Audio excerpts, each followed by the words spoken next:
2024-25ನೇ ಸಾಲಿನ ದ್ವಿತೀಯ ಹಾಗೂ 4ನೇ ಸೆಮಿಸ್ಟರ್ನ ಫಲಿತಾಂಶವನ್ನು ಮೌಲ್ಯಮಾಪನವಾದ 10 ನಿಮಿಷಗಳಲ್ಲೇ ಮಂಡ್ಯ ವಿಶ್ವವಿದ್ಯಾಲಯವು ನೀಡಿ ದಾಖಲೆ ಮೆರೆದಿದೆ.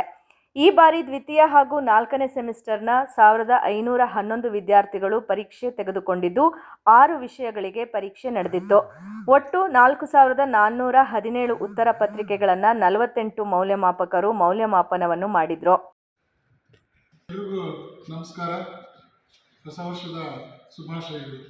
ಮಂಡ್ಯ ವಿಶ್ವವಿದ್ಯಾಲಯದಲ್ಲಿ ಡಿಸೆಂಬರ್ 2025ರಲ್ಲಿ ನಡೆದ ದ್ವಿತೀಯ ಮತ್ತು 4ನೇ ಸೆಮಿಸ್ಟರ್ನ BD ಪದವಿ ಪರೀಕ್ಷೆಯ ಫಲಿತಾಂಶವನ್ನು ನಾವು ಮೌಲ್ಯಮಾಪನ ಮುಗಿದು ಕೇವಲ 10 ನಿಮಿಷದಲ್ಲಿ ಪ್ರಕಟ ಮಾಡ್ತಾ ಇದ್ದೇವೆ. ಇದು ಮಂಡ್ಯ ವಿಶ್ವವಿದ್ಯಾಲಯದ ಪ್ರಪ್ರಥಮ ಬ್ಯಾಚ್ ಅಂತ ಹೇಳಲಿಕ್ಕೆ ತುಂಬ ಖುಷಿಯಾಗ್ತದೆ. ಇಲ್ಲಿ 2ನೇ ಸೆಮಿಸ್ಟರ್ಲಿ 736 ವಿದ್ಯಾರ್ಥಿಗಳು ಉತ್ತೀರ್ಣರಾಗಿದ್ದಾರೆ ಮತ್ತು 4ನೇ ಸೆಮಿಸ್ಟರ್ನಲ್ಲಿ 775 ವಿದ್ಯಾರ್ಥಿಗಳು ಉತ್ತೀರ್ಣರಾಗಿದ್ದಾರೆ. ಅವರೆಲ್ಲರಿಗೂ ಕೂಡ ಮಂಡ್ಯ ವಿಶ್ವವಿದ್ಯಾಲಯದ ಪರವಾಗಿ ಶುಭಾಶಯಗಳನ್ನು ಹೇಳ್ತೇನೆ.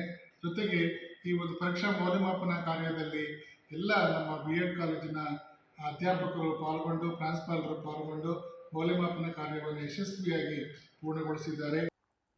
ಶೀಘ್ರದಲ್ಲೇ ರಾಜ್ಯ ಸರ್ಕಾರ ಶಿಕ್ಷಕರ ನೇಮಕಾತಿಯನ್ನು ನಡೆಸಲಿದ್ದು, ಪೂರ್ವ ಯೋಜನೆಯಂತೆ ವಿದ್ಯಾರ್ಥಿಗಳಿಗೆ ಅನುಕೂಲವಾಗುವ ದೃಷ್ಟಿಯಿಂದ ಫಲಿತಾಂಶವನ್ನು ಪ್ರಕಟಪಡಿಸಲಾಗಿದೆ ಎಂದು ಪ್ರಕಟಣೆಯಲ್ಲಿ ಪರೀಕ್ಷಾ ಅಧ್ಯಯನ ಮಂಡಳಿಯ ಅಧ್ಯಕ್ಷರಾದ ಡಾ. ಸುರೇಶ್ SL ತಿಳಿಸಿದ್ದಾರೆ.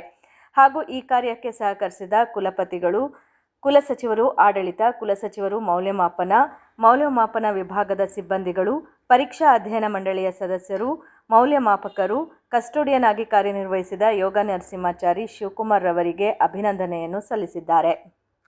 2 ಮತ್ತು 4ನೇ ಸೆಮಿಸ್ಟರ್ನ ಮೌಲ್ಯಮಾಪನ ಕಾರ್ಯ ಮುಗಿದ 10 ನಿಮಿಷದಲ್ಲಿ ಫಲಿತಾಂಶವನ್ನು ಮಂಡ್ಯ ವಿಶ್ವವಿದ್ಯಾನಿಲಯವು ಪ್ರಕಟಿಸಿರುವುದು ಇತಿಹಾಸ ದಾಖಲಿಸಿದೆ. ಒಟ್ಟು 1511 ವಿದ್ಯಾರ್ಥಿಗಳು ಪರೀಕ್ಷೆಯನ್ನು ತೆಗೆದುಕೊಂಡಿದ್ದು 4417 ಉತ್ತರ ಪತ್ರಿಕೆಗಳನ್ನು 48 ಮೌಲ್ಯಮಾಪಕರು 5 ದಿನಗಳ ಕಾರ್ಯ ಮೌಲ್ಯಮಾಪನವನ್ನು ಮಾಡಿ ಉತ್ತಮವಾದಂತಹ ಫಲಿತಾಂಶವನ್ನು ಮಂಡ್ಯ ವಿಶ್ವವಿದ್ಯಾಲಯವು ನೀಡಿರುತ್ತದೆ. ಪರೀಕ್ಷಾ ಅಧ್ಯಯನ ಮಂಡಳಿಯ ಅಧ್ಯಕ್ಷನಾದ ಡಾ. SL ಸುರೇಶ್ ಆದ ನಾನು ತಿಳಿಸಲು ಹರ್ಷಿಸುತ್ತೇನೆ. ಪರೀಕ್ಷಾ ಅಧ್ಯಯನ ಮಂಡಳಿಯ ಅಧ್ಯಕ್ಷರು ಹಾಗೂ ಸದಸ್ಯರುಗಳಿಗೆ ಹಾಗೂ ಕುಲಸಚಿವರಿಗೆ ಕುಲಪತಿಗಳಾದ ಪ್ರೊಫೆಸರ್ ಕೆ. ಶಿವಚಿತ್ತಪ್ಪರವರು ಅಭಿನಂದನೆಯನ್ನು ಸಲ್ಲಿಸಿದ್ದಾರೆ.